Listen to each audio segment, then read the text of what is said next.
Saya mengajak kita membuka firman Tuhan dari 1 Timotius pasal yang keempat, ayat yang ke-7 bagian B sampai ayat yang ke-8. 1 Timotius pasal yang keempat, ayat 7 bagian B sampai ayat yang ke-8. Ayat ini tadi sudah kita bacakan dalam responsoria. Saya bacakan kembali. Demikian bunyi firman Tuhan. Latihlah dirimu untuk menjadi saleh. Nah, saudara kalau membuka Alkitab dari handphone atau Alkitab saudara terbitan terjemahan baru terbitan tahun 74, di situ tertulis latihlah dirimu beribadah. Begitu ya. Bapak Ibu yang buka pakai handphone bunyinya latihlah dirimu beribadah.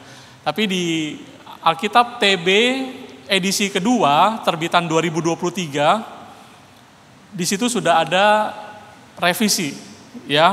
Latihlah dirimu untuk menjadi saleh. Nanti saya akan jelaskan di dalam isi khotbah saya. Latihan badani terbatas gunanya, tetapi kesalehan itu berguna dalam segala hal. Karena mengandung janji, baik untuk hidup ini maupun untuk hidup yang akan datang.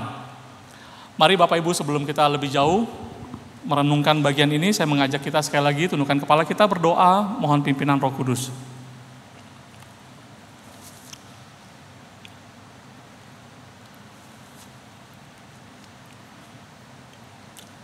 Tuhan, kami memohon kepadamu pada saat ini, biarlah sungguh-sungguh kami boleh persembahkan waktu ini ke dalam tangan kuat kuasa-Mu. Waktu yang berjalan begitu cepat ya Tuhan, kami sudah masuk ke bulan Maret di tahun 2025, di tahun yang baru ini. Biarlah di dalam waktu yang terus berjalan ini, kami boleh terus dibentuk dan diproses sesuai dengan pembentukan yang Tuhan kehendaki kepada kami masing-masing. Hadirlah di tengah-tengah kami yang Tuhan Engkau nyatakan melalui suara-Mu yang akan kami dengarkan. Berbicaralah kepada kami pribadi lepas pribadi, jamalah hati dan pikiran kami, dan ubahlah hidup kami ya Tuhan. Kami memohon di dalam nama Tuhan Yesus. Amin. Saudara sekalian, pada waktu saya praktek di sebuah gereja, saya mengamati ada satu hal yang cukup menarik pemikiran saya atau perhatian saya. Jadi pada waktu saya praktek di gereja itu, saudara, setiap hari Minggu pagi itu selalu di meja pastori ada yang menyediakan sarapan di situ. Ya. Nah, karena memang kalau hari Minggu pagi hamba-hamba Tuhan tuh biasanya sibuk, Bapak Ibu Saudara ya, persiapan ini dan persiapan itu. Biasanya secara umum itu kita nggak sarapan hari Minggu.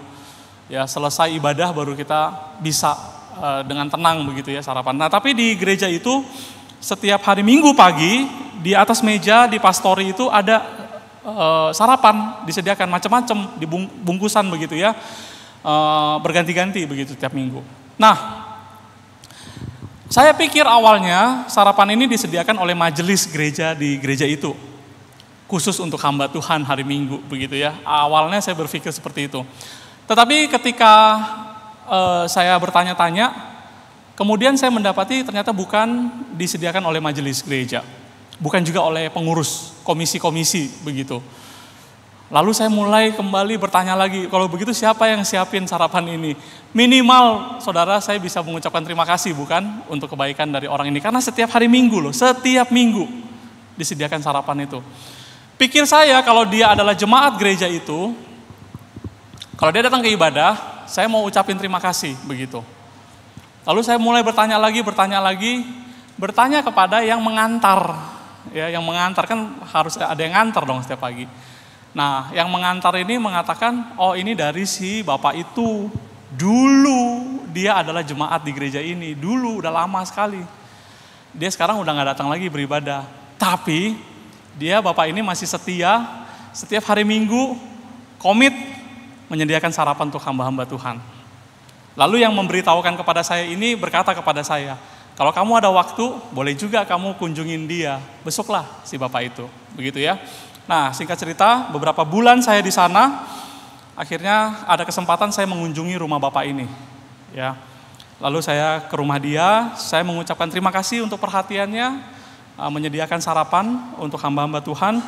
Lalu dia bilang, santai aja, nggak perlu sungkan, ya. Ini sudah komitmen saya sejak dulu. Saya mau kasih perhatian buat hamba-hamba Tuhan. Jadi kamu nggak perlu sungkan, karena bukan hanya buat kamu aja kok. Dari dulu-dulu saya sudah lakukan itu. Anggap aja ini berkat dari Tuhan buat kamu, begitu ya. Nah, kemudian saya mulai masuk ke pembicaraan yang lebih dalam dengan maksud dan tujuan saya datang ke tempat itu. Lalu saya mulai bertanya, Bapak, kok Bapak udah gak kebaktian lagi sekarang ke gereja hari Minggu? Bukankah dulu rutin? Bapak kan jemaat gereja ini kan? Lalu kemudian, nah di sini dia mulai menjawab sesuatu yang mencengangkan saya. Dia mengatakan seperti ini, saya gak perlu datang ke gereja. Yang penting kan bagaimana hubungan saya pribadi dengan Tuhan. Saya, dia katakan, hidup saya ini jauh lebih baik daripada orang-orang yang datang kebaktian ke gereja. Buktinya saya bisa komitmen memperhatikan kehidupan hamba Tuhan, ya kan? Lalu orang yang datang tiap minggu ke gereja itu hidupnya bagaimana? Percuma kan datang ke gereja beribadah setiap hari Minggu, tapi dia nggak bisa jaga mulutnya, ya kan? Untuk apa? Katanya sering ikut pembinaan, seminar, ya kan? Katanya baca Alkitab setiap hari, tapi nyata-nyatanya punya motivasi datang ke gereja hanya untuk cari nama, cari muka. Males saya ketemu orang-orang seperti ini. Nah, saudara, menarik kan? Ini sebuah statement-statement yang bagi saya cukup sulit. Bagi saya sebagai seorang mahasiswa praktek di sebuah gereja itu, saya nggak bisa ngomong apa-apa, saudara. Yang saya tahu, kayaknya Bapak ini punya kekecewaan terhadap orang tertentu. Tapi dia generalisasi semua orang yang ke gereja itu, dia males lihat lagi, dia gak mau datang ke gereja. Yang penting, saya hubungannya dekat dengan Tuhan. Saya bisa berelasi dengan Tuhan pribadi aja. Ya, hidup saya lebih baik daripada orang-orang yang datang ke gereja. Nah, karena saya gak bisa jawab apa-apa, namanya juga masih praktek. Akhirnya, ya udahlah, saya tutup acara besuk itu dengan satu kalimat, ya tetaplah Bapak mesti datang ke gereja. Itu kan kehendak Tuhan. Bapak datang ke gereja kan bukan cari orang berdosa. Kita kan semua orang berdosa. Bapak datang ke gereja kan cari Tuhan. Udah, saya pamit. Ya, kita pulang. Nah, waktu pulang itu pikiran saya tuh terus berpikir, sebenarnya ini salahnya di mana? Ya. Masalahnya ini ada di mana sebetulnya? Bagi orang-orang yang datang ke gereja, jemaat-jemaat Tuhan yang datang ke gereja, Bapak ini punya masalah dengan kerohaniannya, betul ya? Dia nggak pernah datang lagi ke gereja. Bapak ini punya masalah dengan kerohaniannya. Tapi bagi Bapak ini, dia lihat orang-orang yang datang di gereja, walaupun dia generalisasi, tapi saya yakin beberapa orang aja, ya. Bagi dia, orang-orang yang beribadah datang ke gereja, mereka semua punya masalah dengan karakter mereka. Oke? Jadi dua-duanya ada masalah. Masalahnya di mana Bapak Ibu Saudara sebenarnya jadinya? Bertahun-tahun saya pikirkan dan kemudian saya mendapati bahwa sebetulnya saudara, antara Bapak ini maupun oknum, jemaat-jemaat yang rajin ke gereja tapi gak pernah bertumbuh, mereka semuanya tidak pernah dimuridkan dengan sungguh-sungguh. Itu problemnya Bapak Ibu Saudara. Jemaat Tuhan tidak pernah secara sengaja dikondisikan, dilatih untuk menjadi murid Kristus yang benar, begitu. Itu masalahnya. Dan itu masalah bagi banyak gereja-gereja saat ini. Saudara, seorang tokoh pemuritan gereja-gereja di Asia Tenggara, Pastor Edmund Chan, ini dari Singapura ya saudara, dia pernah berkata, kesalahan kebanyakan gereja-gereja adalah memperlakukan jemaat seperti konsumen, tetapi tidak sungguh-sungguh mengkondisikan dan melatih jemaat secara sengaja untuk menjadi murid Kristus dengan cara yang benar. Jadi gereja-gereja memperlakukan jemaat seperti konsumen, tetapi tidak pernah melatih, mengkondisikan dengan niat, dengan sengaja, dengan serius, sungguh-sungguh untuk menjadi murid Kristus dengan cara yang benar sesuai dengan firman Tuhan. Ya kan, gereja-gereja biasa men-tackle kebutuhan jemaat kan seperti hal-hal yang sifatnya apa sih yang dimaui jemaat? Aduh, Boksu, AC-nya panas. Oke, kita rapat majelis deh, ya. Karena AC-nya panas, kita dengar banyak masukan, kebutuhan dari jemaat, ayo kita naikin PK-AC kita, begitu kan. Nah itu yang kita tackle. Jadi gereja-gereja biasa menjawab kebutuhan jemaat itu seperti konsumen. Boksu khotbahnya, aduh hamba Tuhan di gereja kita lemes-lemes, undanglah pengkhotbah yang lucu, yang semangat khotbahnya, ayo Boksu. Begitu. Lalu kita mulai kelabakan, siapa ya hamba Tuhan yang lucu, yang khotbahnya semangat begitu, kita cari. Ya, saudara, kita menjawab kebutuhan jemaat berdasarkan seperti hubungan konsumen begitu. Jemaat maunya apa? Ayolah kita sediakan. Nah, bertahun-tahun pola pelayanan seperti ini tidak membuat jemaat bertumbuh loh, saudara. Tetapi Pastor Ed Muncan, dia penggagas dari IDMC, ya, Intentional Disciple Making Church, yang kita juga partnership dengan mereka sekarang, dia mengatakan gereja harusnya melatih jemaatnya dengan sungguh-sungguh agar jemaat boleh menjadi murid Kristus dengan cara yang benar. Maka saudara, visi pemuritan bagi gereja kita menjadi sangat penting. Tuhan sudah membawa gereja kita mengarahkan kepada sebuah gerakan pemuritan mulai beberapa tahun yang lalu. Dan kita melihat bagaimana Tuhan bekerja melalui kelompok-kelompok kecil yang berkembang di gereja kita, yang hari ini sudah ada 35 kelompok, saudara. Tuhan terus mengarahkan agar gereja kita boleh menjadi sebuah gereja yang memfasilitasi, mengkondisikan dengan sengaja melatih jemaat-jemaat untuk menjadi murid Kristus yang serupa dengan Kristus. Itu menjadi visi kita, saudara, beberapa tahun ini. Melalui pembinaan latihan disiplin rohani dan melalui kelompok-kelompok kecil live, kita berharap setiap jemaat itu dikondisikan dengan sengaja, dengan niat untuk menjadi murid Kristus yang sesuai dengan apa yang Tuhan kehendaki. Nah, tema kita hari ini juga menjadi sangat penting, Bapak Ibu Saudara, ketika firman Tuhan berkata, latihlah dirimu untuk menjadi saleh.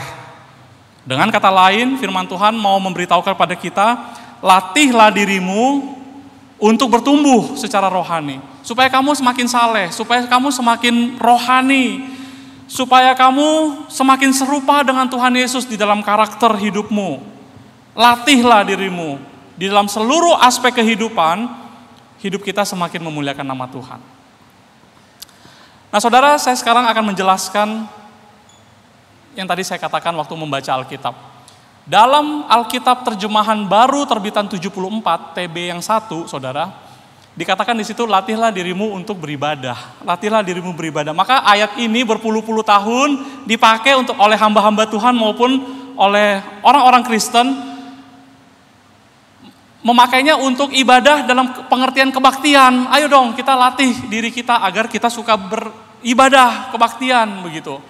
Ibadah dalam arti kata sempit, ya. Nah, ternyata kenapa mesti ada Alkitab terjemahan baru 2 terbitan 2023? Kenapa Alkitab ini kitab suci kok berubah-berubah? Nanti saya akan khotbahkan secara khusus bulan depan ya saudara mengenai Alkitab. Kenapa ada TB2 begitu? Firman Tuhan kenapa berubah? Saya kasih spill dulu secara singkat. Firman Tuhannya nggak berubah loh saudara.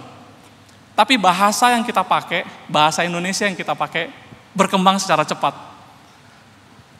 Kalau saudara bandingkan bahasa kita dengan bahasa Malaysia, bahasa kita dalam waktu 50 tahun itu perubahannya sudah jauh bergantinya. Bahasa Malaysia 50 tahun yang lalu dengan 50 tahun dengan sekarang saudara, itu nggak banyak berubah.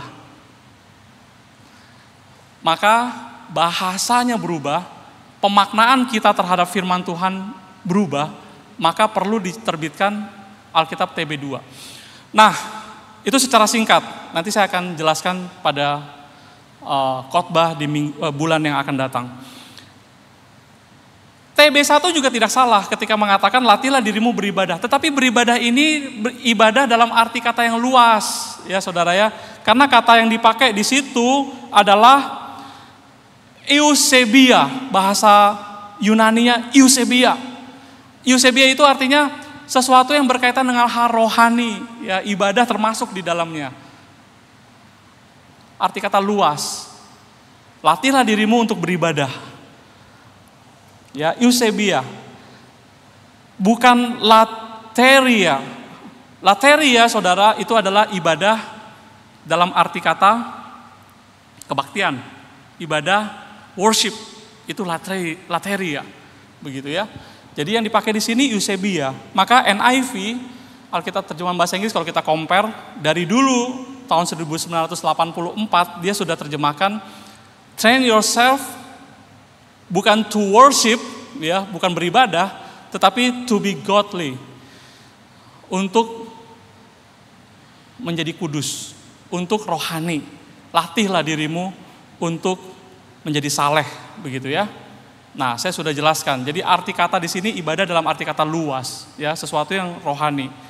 TB2 merevisi menjadi kata saleh. Kalau kita mau jadi saleh, kalau kita mau bertumbuh rohani, mau hidup menjadi lebih benar, itu perlu dilatih. Ya. Sekarang saya mengajak kita mengupas satu kata lagi, kata latihlah. Ya. Latihlah dirimu untuk menjadi saleh. Saudara, Rasul Paulus menggunakan terminologi latih, itu training, exercise loh saudara ya. Dalam bahasa Yunaninya itu adalah gumnazo, latihan, exercise. Kata ini adalah kata yang dipakai untuk latihan fisik, exercise. Ya, wah, latihan fisik. Training dalam bahasa Inggris. Gumnazo, Bapak Ibu Saudara, kata gumnazo, latihan ini adalah akar kata yang di dalam bahasa Inggris akhirnya menjadi kata gimnastik, Saudara. Gumnazo itu jadi gym. Saudara tahu gym? Saudara mesti latihan tiap hari supaya berotot-otot itu. Latihlah dirimu untuk menjadi saleh. Saudara, Rasul Paulus mengatakan, latihlah dirimu seperti kamu nge-gym gitu loh. Kalau kamu training, badan kamu sehat itu, kamu akan hidup secara optimal.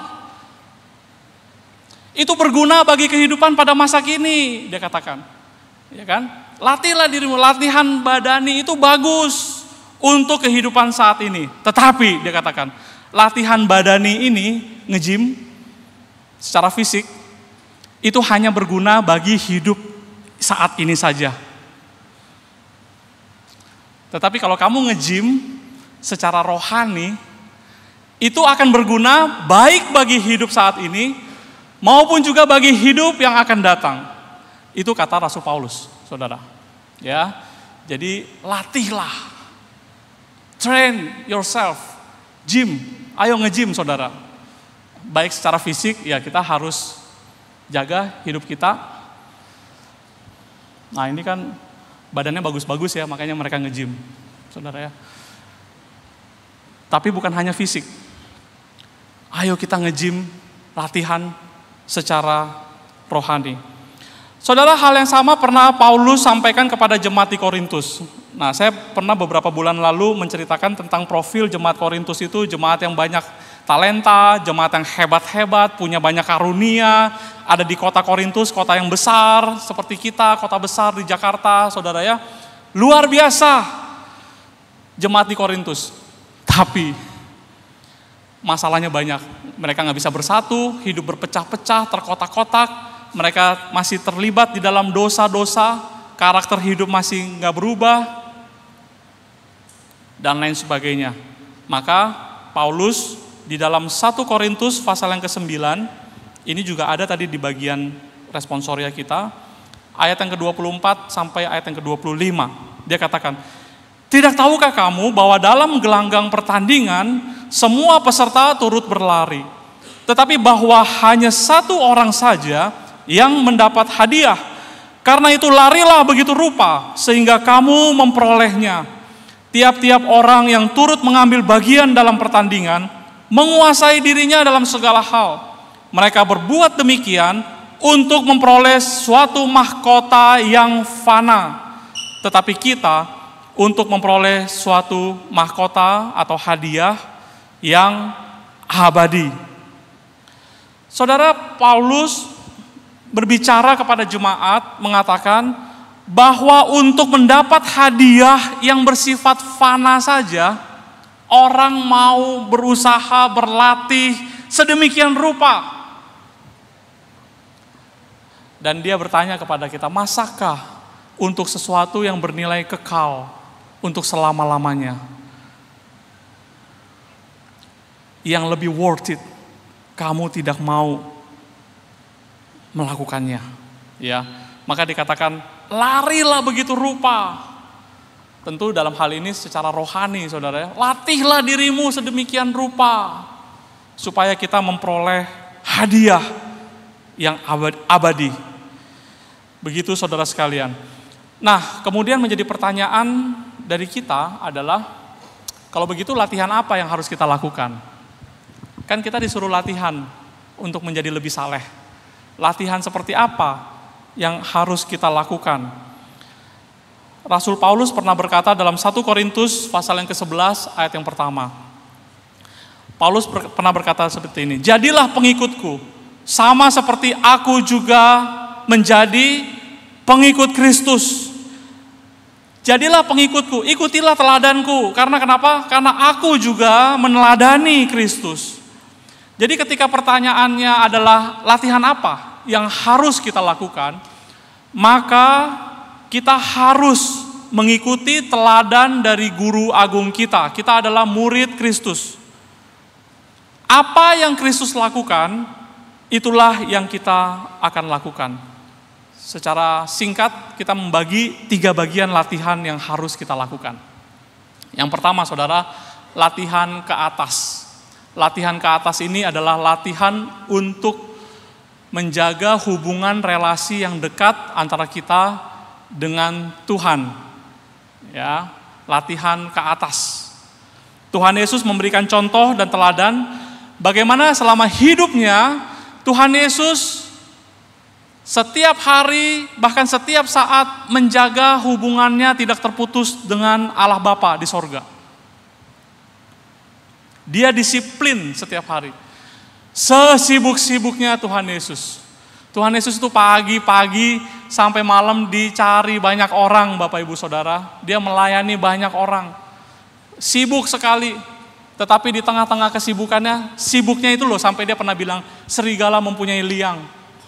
Tetapi anak manusia tidak punya tempat untuk meletakkan kepalanya. Mau leha-leha aja sebentar, nggak bisa, saudara. Tapi untuk yang namanya berdoa, membaca firman, Tuhan Yesus lakukan itu setiap hari. Setiap hari. Saya sudah pernah berkali-kali membukakan ayat-ayat itu bagi saudara. Misalkan di Taman Getsemani dikatakan, sebagaimana biasa Tuhan Yesus datang berdoa di Taman Getsemani. Bukan hanya waktu dia merasa gentar terhadap salib. Tapi sebagaimana biasa Lukas mencatat Tuhan Yesus datang pada malam hari untuk berdoa. Dan itu dilakukan setiap hari. Lukas juga mencatat hari-hari, itu berarti setiap hari. Yesus datang ke sinagog, kadang-kadang ke bait Allah untuk membacakan Taurat dan mengajarkannya. Hari-hari, saudara. Ya. Saudara sekalian, betul Tuhan Yesus sering mengecam orang-orang Farisi yang punya disiplin rohani tinggi dan menyebut mereka adalah orang-orang yang munafik. Ya. Orang-orang Farisi, Tuhan Yesus sering mengecam mereka sebagai orang-orang yang telah buta, dibutakan oleh agama. Karena disiplinnya, karena mereka jauh lebih taat kepada hukum agama ketimbang sungguh-sungguh mencari apa itu kehendak Tuhan. Bagi orang Farisi, aturan agama itulah kehendak Tuhan. Jadi dibutakan oleh agama. Tuhan Yesus sering mengecam orang Farisi. Padahal orang Farisi punya disiplin rohani yang tinggi loh saudara. Ya. Tapi jangan lupa, Tuhan Yesus juga pernah berkata, Matius 5 ayat 20. Dia katakan, jika hidup keagamaanmu tidak lebih benar daripada hidup keagamaan ahli-ahli Taurat dan orang-orang Farisi, sesungguhnya kamu tidak akan masuk ke dalam kerajaan sorga. Saudara, jadi disiplin rohani, hidup keagamaan, artinya beribadah, membaca firman, berdoa, berkomunitas dengan saudara-saudara seiman, itu sangat penting, saudara. Ya. Jadi ini merupakan hal yang menjadi masalah bagi bapak-bapak yang pertama saya ceritakan di awal khotbah saya. Dia harus punya hidup keagamaan yang baik. Kenapa? Karena Tuhan Yesus melakukan itu. Ya. Saudara sekalian dikasih Tuhan, sebentar lagi kita masuk masa Lenten. Hari Rabu ini adalah dimulainya masa Rabu Abu. Masa Lenten itu adalah masa Prapaskah 40 hari yang mengajak kita lebih dekat dengan Tuhan, sampai puncaknya adalah di Jumat Agung, peristiwa pengorbanan, penyalipan, kematian Kristus di atas kayu salib, dan puncaknya juga adalah di kebangkitannya pada hari Minggu Paskah. Saudara, pada masa Lenten ini gereja kita biasanya menyediakan renungan 40 hari. Ini merupakan sebuah kondisi yang baik bagi kita. Saya mendorong kita, saudara, ayo kita latihan untuk menjadi saleh. Latihan yang pertama itu yang ke atas ya, saudara. Baca Alkitab setiap hari, gerakan domba, saudara, tetap dibaca. Sebentar lagi kita menghabisi kitab Yeremia, masuk ratapan. Renungan Lenten kita akan mulai hari Rabu ini. Saya mendorong Bapak Ibu Saudara kita melatih diri kita. Latihan yang pertama, latihan yang ke atas. Ya, saudara. Yang kedua, latihan yang kedua adalah latihan yang ke dalam. Yaitu perubahan karakter dan keserupaan dengan Kristus. Masalah oknum-oknum orang yang di gereja yang tadi saya saksikan, yang saya sharingkan di awal khotbah, masalahnya adalah orang-orang sudah beribadah, sudah punya hidup keagamaan yang baik, sudah membaca Alkitab setiap hari, tapi masalahnya tidak melatih perubahan karakter mereka. Jadi nggak ada perubahan hidup. Oke, dan ini perlu dilatih. Saudara, jangan pikir kalau saya karakternya berubah, Roh Kudus bekerja, tiba-tiba berubah. Bisa, Tuhan bisa melakukan itu. Tapi umumnya Tuhan tidak lakukan itu. Saudara mau karakter lebih baik, serupa dengan Tuhan Yesus, itu saudara dan saya harus latih. Ya, harus dilatih. Tuhan Yesus telah memberikan contoh teladan yang baik. Waktu dia hidup sebagai manusia di dalam dunia ini, dia sudah memberikan kita contoh bagaimana sih harusnya hidup di dalam dunia ini dengan cara yang benar, dengan cara yang memuliakan nama Tuhan.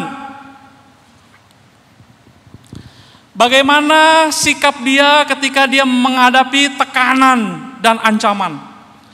Bagaimana Kristus ketika dia menghadapi cobaan, godaan dari iblis. Bagaimana Kristus ketika dia menghadapi kelelahan secara fisik maupun mental. Dia haus, dia lapar. Bagaimana sikap dia? Bagaimana respon dia terhadap situasi seperti itu?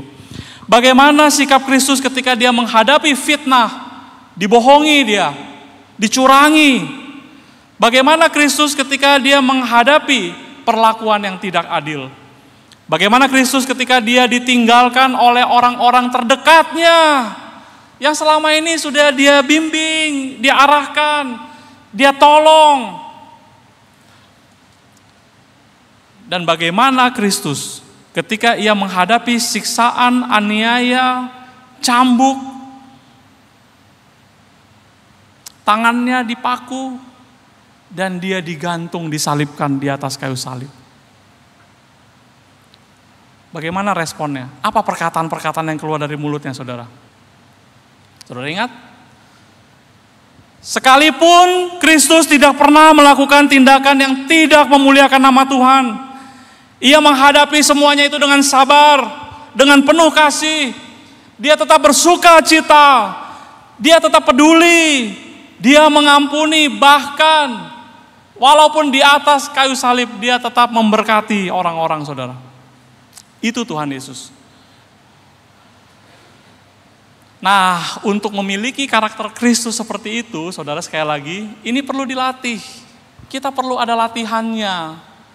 Nggak bisa otomatis, saudara. Kita perlu melatihnya. Pemuritan yang sejati adalah pemuritan yang transformatif. Adanya proses perubahan karakter kita semakin serupa dengan Kristus. Untuk berubah secara karakter, saudara. Saudara, tidak bisa tidak, kita butuh komunitas. Kalau saudara mau berdoa hubungan dengan Tuhan secara pribadi, itu masih bisa, saudara ya. Saudara berdoa, saudara rajin baca Alkitab, saudara beribadah, masih bisa sendiri.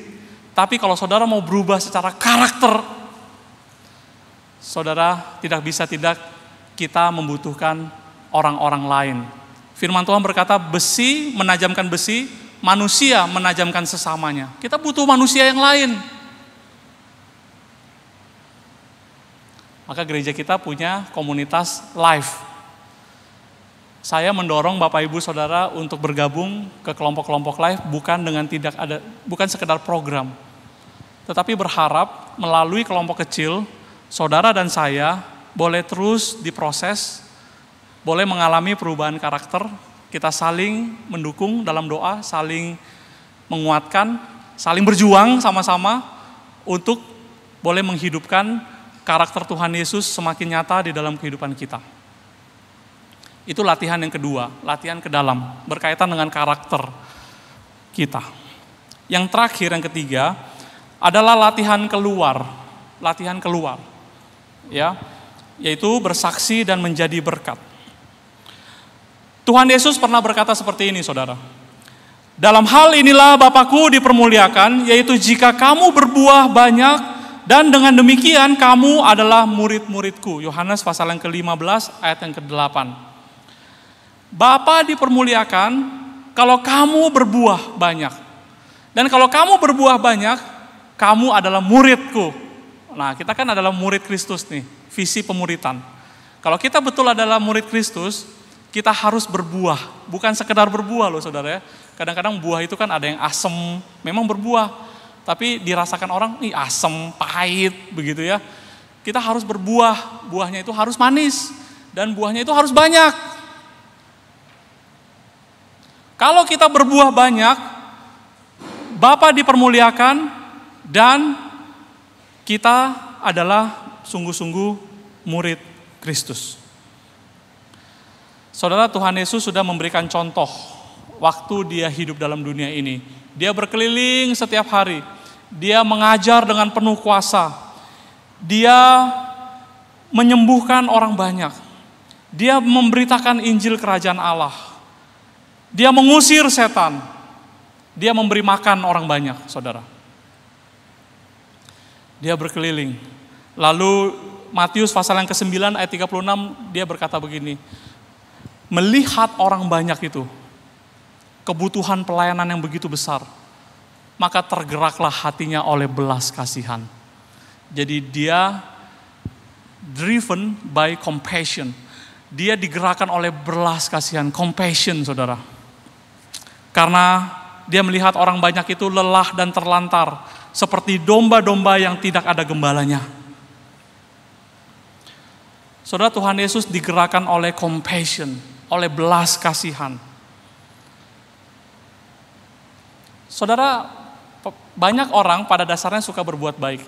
Ada orang memang pada dasarnya adalah orang baik. Jangan salah paham, saudara, semua kita orang berdosa. Tapi umumnya kita suka berbuat baik, bukan? Sesuai dengan passion kita, sesuai dengan apa yang kita suka, Kita suka berbuat baik karena memang kita suka melakukannya. Itu berdasarkan passion, saudara. Berdasarkan perbuatan baik, ya berdasarkan apa yang saya suka, apa yang saya mau.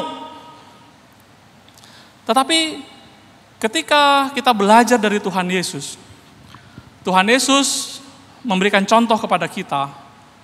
Seperti doa di Taman Getsemani, dia katakan, Tuhan, bukan kehendakku yang jadi, melainkan kehendak-Mu yang terjadi.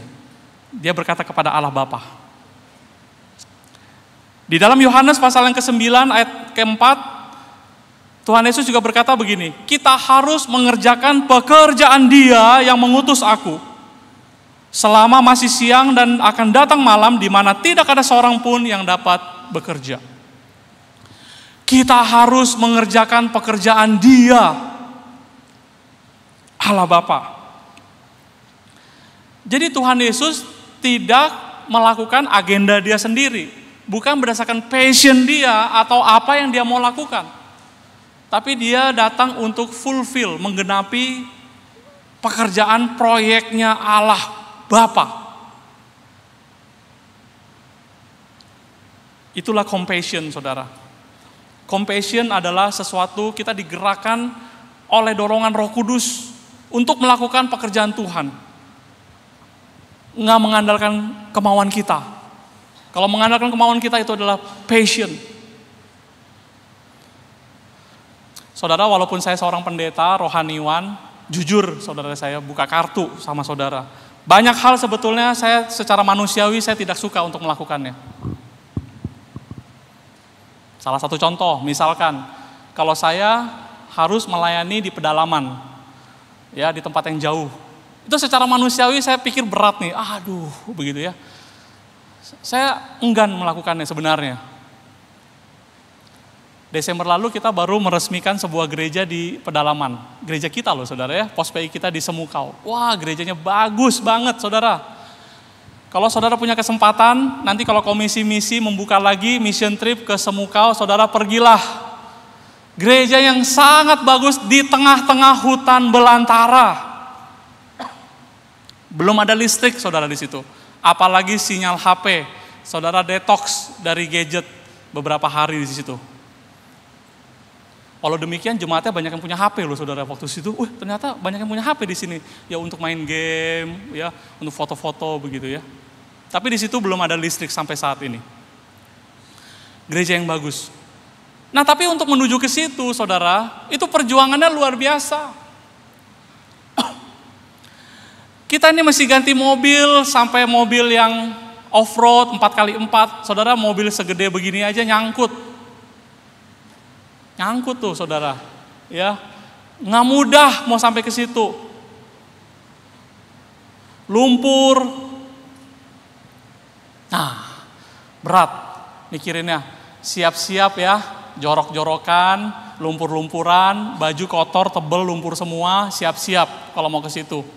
Ya, jalan kaki aja susah, naik motor apalagi. Kita yang naik motor yang naik kita yang ngangkat motornya, saudara, bukan kita yang naik motor di situ. Ya, berat. Setiap kali mau pikir ke sana itu berat. Tapi setiap kali saya tiba di sana berjumpa dengan jemaat-jemaat di sana sangat antusias, mereka sangat bersemangat, beribadah bersama-sama, berinteraksi dengan mereka, saudara. Saya yang mendapat banyak berkat, melihat ketulusan mereka, semangat mereka yang murni, datang ke gereja, cari Tuhan. Apa yang mereka punya, mereka berikan kepada Tuhan. Wah saudara, saya tergerak sekali. Saya mendapat berkat setiap kali saya pergi ke sana, berinteraksi dengan mereka, bersama-sama dengan jemaat di sana, saya mendapat berkat, saudara. Maka, setiap kali saya mau pergi, pikiran saya berat, saudara. Aduh, jalanannya ya berat nih, lumpur-lumpuran lagi. Setiap mau pergi, pikirannya selalu begitu. Tapi setiap kali pulang, saudara, setiap kali perjalanan keluar dari tempat itu, sampai ke bandara, sampai di pesawat, sampai tiba di Jakarta, selalu ada pikiran, Tuhan, saya akan pasti pergi lagi ke sana. Kalau ini kemauan saya, itu pasti saya nggak mau. Tapi saya melihat pekerjaan-Mu bagaimana Tuhan meletakkan beban hati dan pikiran itu bagi jemaat Immanuel untuk melayani orang-orang di pedalaman. Kalau ini ada pekerjaan Tuhan, saya pasti akan pergi lagi ke sana. Saudara, compassion itu perlu dilatih, perlu dikondisikan. Kalau kita mau serupa dengan Tuhan Yesus, hidup kita menjadi berkat sesuai dengan agenda dan proyek Tuhan, bukan agenda kita. Maka kita harus melatih diri kita untuk memiliki kerinduan, menjadi berkat, menjadi saksi. Saudara, kita bersyukur gereja kita memiliki pembinaan latihan disiplin rohani. Jadi mulai dari pemimpin gereja, hamba-hamba Tuhan, majelis, kita sudah sama-sama menjalankan latihan disiplin ini. Baik itu ke atas, ke dalam, dan keluar. 4 kali pertemuan, saudara. Kemarin dengan majelis hamba-hamba Tuhan, tahun lalu kita sudah lakukan. Tahun ini barusan kita lakukan dengan para pemimpin kelompok kecil life kita, life leader. Selanjutnya, saya mendorong saudara-saudara yang sudah ada kelompok kecil life-nya, kalau saudara mau mengikuti, sama-sama kita berlatih. Praktek loh, saudara ya, berlatih ini praktek seperti gym, tapi rohani ya. Saudara yang ada dalam kelompok kecil, silakan lapor. Kalau saudara doakan, saya mau menjadi murid Kristus, menjalani latihan disiplin rohani ini. Saudara lapor kepada leader life saudara. Leader life saudara nanti akan berbicara dengan saya, kita lakukan pelatihan ini. Harapannya saudara, kita semakin hari semakin serupa dengan Kristus. Sudah berapa lama saudara menjadi orang Kristen? Sudah seberapa jauh saudara dan saya serupa dengan Tuhan Yesus? Mari kita berdoa.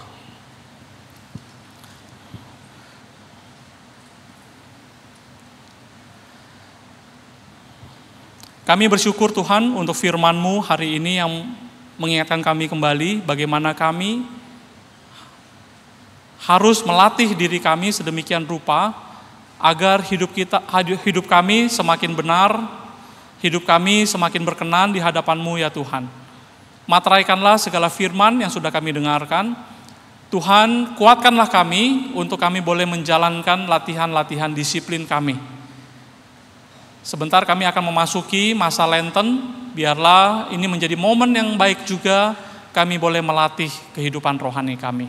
Materaikanlah segala firman yang telah Engkau sampaikan kepada kami, Roh-Mu yang kudus menolong kami untuk kami boleh melakukannya. Kami berdoa dan bersyukur di dalam nama Tuhan Yesus. Amin. Amin. Tuhan Yesus memberkati.